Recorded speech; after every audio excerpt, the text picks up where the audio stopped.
GIT की smart class में आप सबका स्वागत है। और एमएस एक्सेल की इस क्लास में आज हम लोग पढ़ने वाले हैं रैंक फार्मूले के बारे में। देखिए, सबसे पहले अगर हम रैंक फार्मूले के बारे में बात करें तो रैंक फार्मूले का प्रयोग एमएस एक्सेल में क्यों किया जाता है, इसमें क्या क्या कंडीशन होता है, वही आज की क्लास में सीखना है और समझना है। जैसे देखिए, रैंक अगर देखा जाए तो रैंक दो प्रकार से दिया जा सकता है। जैसे मान के चलिए, इसमें पहला रैंक लिखा हुआ है टाइम ड्यूरेशन। जैसे मान के चलिए कि कोई कंपटीशन करवाया जाता है तो उस कंपटीशन में जो फर्स्ट रैंक पाता है उसको अलग गिफ्ट दिया जाता है, जो सेकंड रैंक पाता है उसको अलग गिफ्ट दिया जाता है, और जो थर्ड रैंक पाता है उसको अलग गिफ्ट दिया जाता है।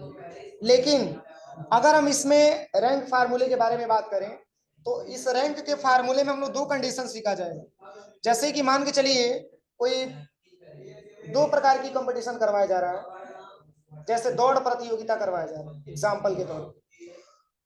उसमें भी टाइम दिया गया है कि 10 मिनट के अंतराल में 10 मिनट का आपको टाइम दिया गया। उसमें जो बंदा पहले दौड़ेगा वो पहले रैंक पे आएगा। समझ में आ रहा है ना? जैसे मान के चलिए कि मैंने 10 मिनट का टाइम आपको दे दिया कि यहां से लेकर के और रेलवे स्टेशन तक आपको दौड़ते हुए जाना है, तो उसमें कई सारे ऐसे स्टूडेंट होंगे जो पहले कम समय में दूरी को कवर कर लेंगे।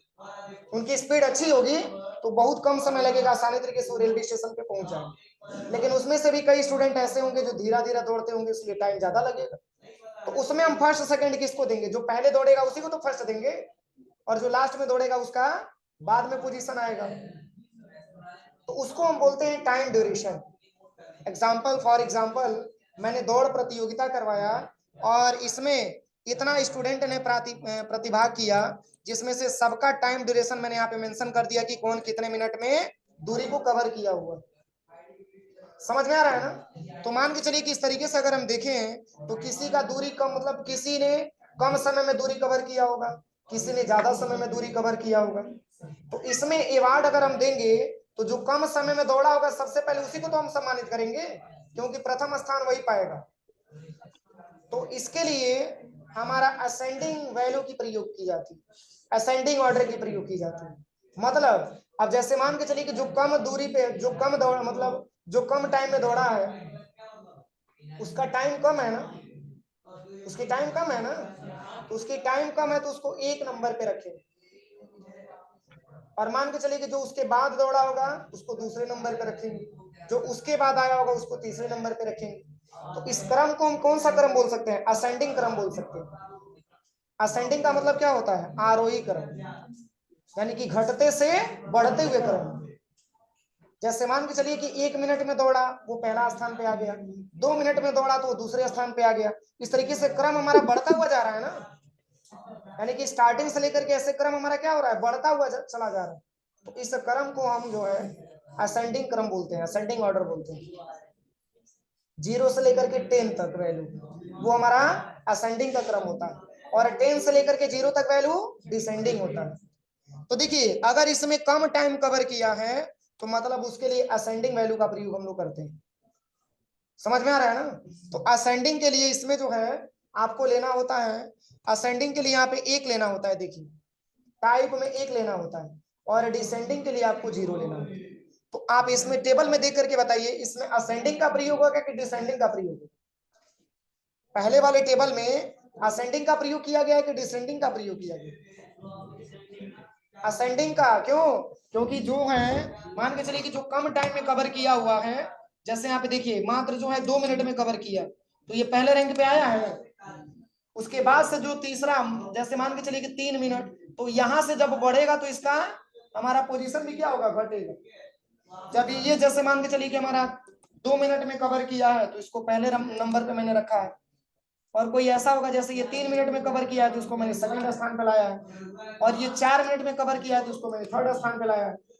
तो मतलब क्या हो रहा है? ये टाइम ड्यूरेशन आपको बढ़ता हुआ दिखाई दे रहा है ना, यानी कि छोटे नंबर से बड़े नंबर में जाने का काम कर रहा है। यानी कि जो छोटा नंबर है उसको हम 1 नंबर पे रख रहे हैं, और जो बड़ा नंबर है उसको लास्ट में हम लेके जा रहे हैं। तो ये ऐसे क्रम को असेंडिंग क्रम बोला जाता है, और इसके लिए 1 का प्रयोग किया जाता है, टाइप में 1 लिया जाता है। मतलब अब देखिए फार्मूला लगा रहे हैं, अभी डिटेली आपको समझ में आएगा। जैसे यहाँ पे आपको करना क्या है, देखिए सबसे पहले यहाँ पे आपको जो फार्मूला लगाना है, इस रैंक फार्मूले के आधार पे जैसे पोजीशन लिखा हुआ है और ब्रैकेट में रैंक लिखा हुआ है। सबसे पहले मैंने इक्वल लिखा और यहाँ पे हम लिखते हैं रैंक और ब्रैकेट ओपन करते हैं। अब इसमें एक टाइम ड्यूरेशन को सिलेक्शन कर लेते हैं और नीचे कॉमा करते हैं। अब इसके बाद से पूरे टाइम ड्यूरेशन को हम एक साथ क्या करेंगे, सिलेक्शन करेंगे। इसलिए क्योंकि जब एक स्टूडेंट का निकल जाएगा तो पूरे स्टूडेंट का आसानी तरीके से निकल जाएगा। और इसको F4 से फिक्स करेंगे। क्या करेंगे, F4 से फिक्स करेंगे। तो F4 से फिक्स करने पे क्या होता है, F4 से फिक्स करने पे क्या होता है, पीपीएमटी आईपीएमटी में मैंने बहुत डीपली पढ़ाया। अरे कॉलम से पहले और कॉलम के बाद डॉलर का सिंबल लग जाता है, ठीक है। और पुनः नीचे कामा करेंगे। अब इसके बाद से यहाँ पे वैल्यू हमको असेंडिंग लेना है कि डिसेंडिंग, असेंडिंग। तो इसमें नंबर बता रहा है, देखिए डिसेंडिंग के लिए 0 और असेंडिंग के लिए 1। तो इसमें आपको 1 ले लेना है और ब्रैकेट क्लोज करके एंटर कर देना। आप सोच रहे होंगे इससे फायदा क्या है, तो देखिए इससे फायदा अभी आपको समझ में आ जाएगा। अब इसी को अगर हम ड्रैग एंड ड्रॉप करेंगे तो ऐसे क्या समझने को मिलेगा, अगर ये कम टाइम में कवर किया है तो इसको प्रथम स्थान मिला हुआ। जैसे मान के चलिए कि दौड़ प्रतियोगिता करवाया गया, ये राजू ऐसा स्टूडेंट है मात्र 2 ही मिनट में दौड़ कंप्लीट कर लिया, तो इसको 1 नंबर पे रखेंगे। और दूसरे नंबर पे कौन आया है, तो रिया आई है, जो जिनको दौड़ने में टाइम कितना लगा है, 3 मिनट, इसलिए इनको हम सेकंड स्थान दे दिए हैं। अब इसके बाद से सागर दौड़ा, इसका 4 मिनट लगा हुआ है, इसलिए मैंने इसका तीसरा रैंक दे दिया है और बाकी सबका अलग अलग रैंक मिला है। कोई दिक्कत।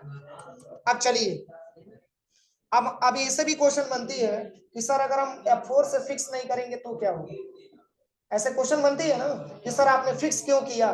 तो चलिए अगर F4 से फिक्स नहीं करते हैं तब क्या रिजल्ट आता है, देखिए मैं दिखा रहा हूं। देखिए सबसे पहले यहाँ पे इक्वल किया मैंने और यहाँ पे हम लिखते हैं रैंक ब्रैकेट ओपन।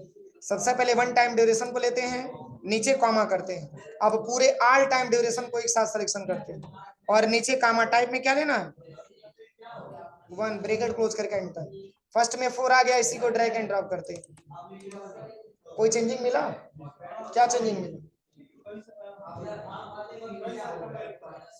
एक ही नंबर कोई ऐसा आपको मिल रहा है जिसको ये बार बार रिपीट कर रहा है, तो इस केस में आप रिवार्ड कैसे दे पाएंगे। और जब वैल्यू को आप क्या करेंगे, फिक्स कर देंगे, तो ये इंटरचेंज नहीं होगा। समझ में आ रहा है ना, बस दोनों में ही अंतर है। इसलिए हम वैल्यू को क्या करेंगे, फिक्स करेंगे। चूंकि फिक्स नहीं करेंगे तो आपका इनाम घट जाएगा, इसलिए दिक्कत होगा, इसलिए आप इसको फिक्स करेंगे।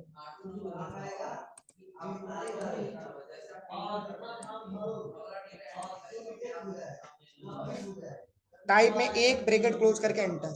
तो यहां तक किसी को कोई प्रॉब्लम तो नहीं है, बोलिए। अब चलिए, अब आपको निकालना है अवार्ड। अगर कोई ऐसा स्टूडेंट है जिसका रैंक 1 आया है, उसको हम दे दें लैपटॉप।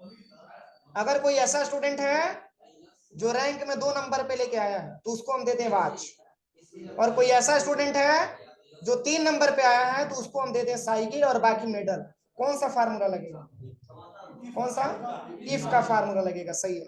इक्वल करेंगे और यहाँ पे इफ लिखेंगे, ब्रैकेट ओपन करेंगे। देखिए फार्मूले के बारे में आप समझिए, जब भी कंडीशन की बात कही जाए तो इसमें इफ का प्रयोग करते हैं। सबसे पहले इक्वल इफ लिखा मैंने, ब्रैकेट ओपन किया, और चूंकि रैंक की ही बात हो रही है ना तो किसको सिलेक्शन करेंगे, पोजीशन रैंक को ही सिलेक्शन करेंगे। और इक्वल कितना, अगर कोई ऐसा स्टूडेंट है जिसका रैंक में नंबर 1 है तो उसको हम देना चाहते हैं क्या, लैपटॉप। नीचे कॉमा इफ, ब्रैकेट ओपन। यदि कोई ऐसा स्टूडेंट है जिसका रैंक में स्थान 2 है तो उसको हम देना चाहते हैं क्या, वॉच। नीचे कॉमा, फिर मैंने इफ लिखा, ब्रैकेट ओपन किया। यदि किसी स्टूडेंट का रैंक में नंबर 3 है तो उसको हम देना चाहते हैं साइकिल। अरे वॉच बढ़िया वाला वॉच है, स्मार्ट वॉच है, सस्ता वाला नहीं है, ठीक है। और पुनः मैंने नीचे कॉमा किया और यहाँ पे हम दे देते हैं मेडल। नहीं, जैसे कई लोग दिमाग लगा रहे होंगे कि साइकिल से ज्यादा दाम तो वॉच, साइकिल से कम दाम का होगा वॉच, लेकिन ऐसा नहीं है। वॉच जो है आपका 8,000 10,000 वाला है, ठीक है, इसको एज्यूम करिए, ठीक है। अब यहाँ से देखिए, अब यहाँ से हम 3 बार ब्रैकेट ओपन किए हैं ना, तो 3 बार ब्रैकेट हम यहाँ से क्लोज करेंगे। तो फर्स्ट में क्या रिजल्ट आएगा, बोलिए, फर्स्ट में मेडल आएगा। कितने लोग एग्री हैं, हाथ ऊपर, और बाकी लोग, अरे मेडल ही आएगा, क्योंकि मात्र 3 कंडीशन मैंने दिया है। अगर फर्स्ट है तब लैपटॉप मिलेगा, सेकंड है तब क्या मिलेगा, वॉच मिलेगा, थर्ड है तब उसको साइकिल मिलेगा, बाकी सबको मेडल मिलेगा। देखिए इस फार्मूले में किसी को कोई प्रॉब्लम? देखिए बस फर्स्ट को क्या मिला है, लैपटॉप मिला है, और सेकंड को वॉच मिला है, और थर्ड को साइकिल मिला है, बाकी सबको मेडल मिल गया। जैसे ऐसा कंपटीशन में कराया जाता है कि अगर कंपटीशन में 500 बच्चे अगर प्रतिभाग किए हैं, तो मान के चलिए कि फर्स्ट सेकंड थर्ड को आप ले रहे हैं, तो बाकी बच्चों को भी तो कुछ गिफ्ट आपका बनता है ना भाई। कंपटीशन में वो भी फॉर्म भरा है, वो भी पैसा जमा किया है, तो उसको आपकी रिस्पॉन्सिबिलिटी बनती है कि उसमें भी आप कुछ ना कुछ दीजिए, क्योंकि आपके पार्टिसिपेशन में उसका भी हिस्सा है। तो इसलिए उसको मैंने मेडल देकर के सम्मानित किया। तो इस फार्मूले में किसी को कोई प्रॉब्लम? अब चलिए इसी से मिलता जुलता एक और फार्मूला यहाँ पे मैंने नीचे लिखा हुआ है। अब चलिए अब एक और कंपटीशन करवाया गया। जैसे मान के चलिए मैंने क्लास में सारे बच्चों का एग्जाम करवाया। क्या करवाया? एग्जाम करवाया।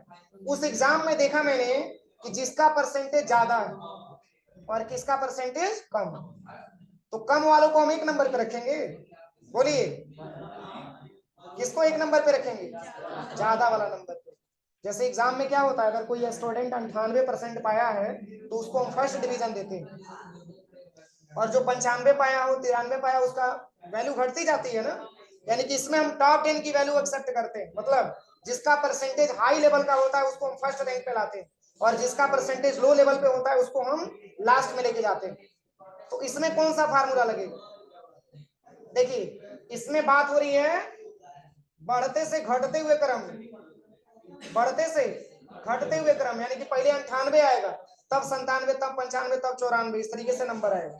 अब ये नहीं कि 94 को पहले ले लीजिए, 98 को बाद में कर लीजिए, क्योंकि इसमें जो है ज्यादा वैल्यू से लेकर के और कम वैल्यू की तरफ ये हो रहा है। जैसे मैंने अभी आपको बताया है कि अगर 1 से लेकर के 10 तक कोई वैल्यू अगर आपने काउंटिंग किया है तो उसको हम असेंडिंग क्रम बोलते हैं, मतलब घटते से बढ़ते हुए क्रम में जाता है। और बढ़ते से घटते हुए क्रम मतलब 10 से लेकर के 1 तक वैल्यू आता है। यानी कि अगर इस क्रम के बारे में बात करें तो इसमें जिसका परसेंटेज हाई लेवल का होगा उसको प्रथम स्थान देंगे, जो उससे लो लेवल का होगा उसका अगला स्थान मिलता चला जाएगा। तो इसमें लगेगा डिसेंडिंग। क्या लगेगा? डिसेंडिंग। क्यों? क्योंकि बढ़ते से घटते हुए क्रम की बात होगी। चलिए फार्मूला सेम है, इक्वल करना है और क्या लिखना है, रैंक, और ब्रैकेट ओपन कर लेना है। सबसे पहले 1% को सिलेक्शन करेंगे, नीचे कॉमा करेंगे, ऑल परसेंटेज को सिलेक्शन करने के बाद A4 से फिक्स करेंगे, नीचे कॉमा, टाइप में क्या लेंगे, 0। क्यों? क्योंकि डिसेंडिंग वैल्यू हमको लेना है, और ब्रैकेट क्लोज करके एंटर कर देंगे। अब जिस तरीके से आपने निकाला है अवार्ड ऊपर में, उसी तरीके से आपको इसमें भी निकालना है। बोलिए किसी को कोई problem? Equal if, bracket open, select करेंगे रैंक, इक्वल करेंगे 1, कॉमा डॉटेड कॉमा में लैपटॉप, डॉटेड कॉमा क्लोज, नीचे कॉमा, इफ ब्रैकेट ओपन, इसके बाद से पुनः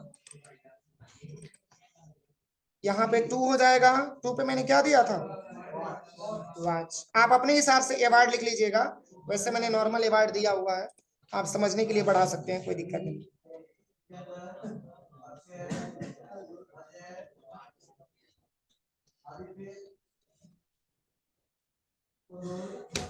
चलिए नोट कर लीजिए फार्मूला।